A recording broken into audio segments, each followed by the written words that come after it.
Hey everyone, and welcome. Today we're jumping right into one of the most important topics in customer service, how to operate in our incredibly diverse world. If you're tackling Chapter 8 for a class, think of this as your guide to really connect the dots and turn all that theory into some real-world skills. Let's get into it. Let me ask you something. Have you ever been there? You know, that moment of confusion, that awkward misunderstanding, or maybe a simple gesture that just did not land right. In the world we live in today, being able to communicate across different backgrounds isn't just a nice little skill to have, it's absolutely essential for success. All right, so where do we even begin with a topic this big? Well, like with anything, we've got to start with the basics. In this first part, we're going to lay down the groundwork, defining exactly what we mean when we say diversity, so we have a really solid foundation for everything else to come. So, diversity. At its heart, it's all the stuff that makes us who we are. But did you catch that last part? Yet similar? That's so important. It's this little reminder that even though our backgrounds might be wildly different, we still share so much common ground. The big takeaway here? Every single customer you meet is a chance to learn something new. Okay, so now let's zoom in a little bit to cultural diversity. This is all about the specific values and beliefs we get from our upbringing and where we come from. And this brings up a huge point. We have to be so careful to avoid stereotyping. You know, our brains love to put things in boxes. It's just what they do.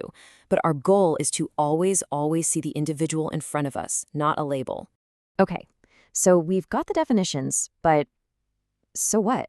Why does this actually matter in a real customer interaction? Well, the answer is in our cultural values. You can think of these values as this invisible software running in the background, guiding everything from what a customer expects to how they decide to buy something.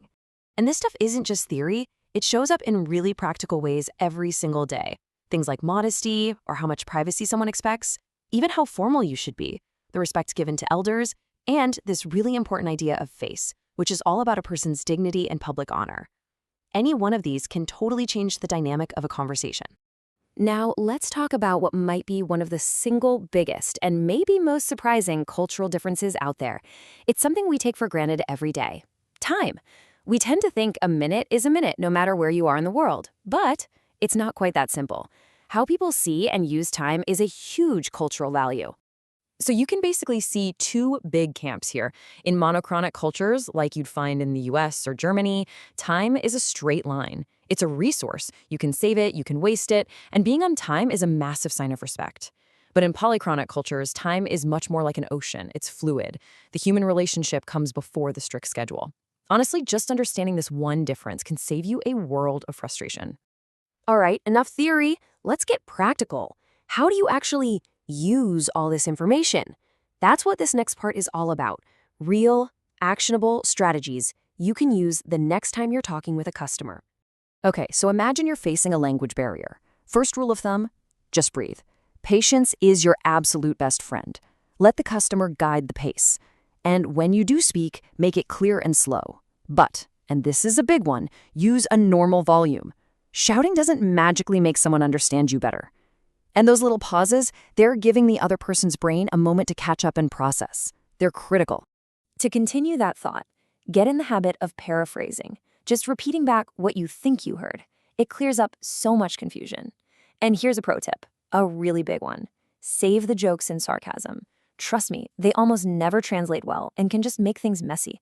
The goal here is clarity, not being clever. Keep it simple and keep checking in. Now let's shift gears to another incredibly important aspect of diversity. Just look at that number for a second. 26%. That's more than 1 out of every 4 people in the US with some type of disability. When you see a number like that, you realize that making our service accessible isn't just a nice to have, it is an absolute must. So, what are the guidelines? Honestly, it all comes back to respect. A huge one is to use person-first language. You refer to the person, not their disability. Treat everyone with the same level of service. And here's the golden rule. If you think someone might need help, always ask first. A simple, "Can I help you with that?" is so much better than just jumping in and assuming. Age is another key piece of this puzzle, and it often requires different approaches. With your older customers, the name of the game is patience and respect. Take the time to answer every single question. On the flip side, with younger customers like Gen Y and Z, that same respect applies, but it looks a little different. Don't talk down to them. They're smart, they've done their research, so treat them like the savvy consumers they are. We've talked a lot about the words we use. But what about everything we're saying without speaking a single word? Nonverbal cues, our body language, are a language all their own.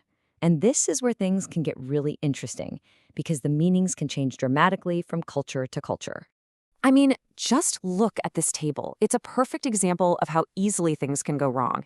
That simple thumbs up you give to mean okay? Yeah, that's a seriously rude gesture in parts of Australia and Nigeria. That V for victory sign? Turn your palm inward in England, and you've just insulted someone. And pointing the sole of your foot at someone can be a grave insult in places like Egypt and Thailand. This is exactly why just being aware is half the battle. So, after going through all these differences, your head might be spinning a little. You're probably thinking, okay, are there any rules that just work everywhere? And the good news is, yes. This final section is all about building your universal toolkit for success. Guidelines that will help you with every customer, every single time. So, what does it all boil down to? Really, it's one word: mindfulness. It's about being aware. It means thinking twice before you make a joke that might not translate. It means using inclusive language that makes everyone feel seen. It means just asking someone how they'd like to be addressed. At the end of the day, it's not about memorizing a million rules. It's about respect and having a genuine desire to understand. And there you have it. We've covered the core concepts, the cultural values, and the practical strategies right from Chapter 8. But having the knowledge is just the starting point. The real question isn't what's in the textbook, it's what you do with it. So I'll leave you with this to think about. How will this change the way you interact with the very next customer you meet?